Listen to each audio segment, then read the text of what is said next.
मुंबईचा पहिला सार्वजनिक गणपती मंडळ एखाद्या भव्य चौकात किंवा चमकदार बॅनर मागे नाही, तर गिरगावच्या एका शांत गल्लीत आहे, जो 1893 मध्ये सुरू झाला. जेव्हा स्वातंत्र्य लढ्याची ठिंडी देशभर पेटत होती, तेव्हा लोकमान्य टिळकांनी एक नवीन मार्ग शोधला, उत्सवांद्वारे जनजागृती.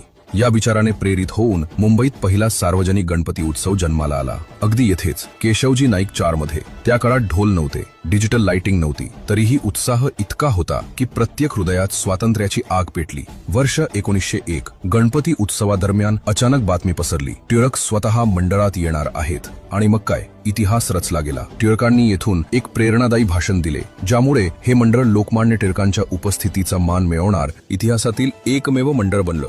जरी आज मुंबईतील मंडळ कोट्यावधी रुपयांच्या सजावटीने आणि सेलिब्रिटींच्या गर्दीने चमकत असले, तरी केशवजी नाईक 4चा गणेशोत्सव मंडळ आजही साधेपणा, परंपरा आणि संस्कृतीचे उदाहरण आहे. सार्वजनिक गणेशोत्सवाचा जन्म येथे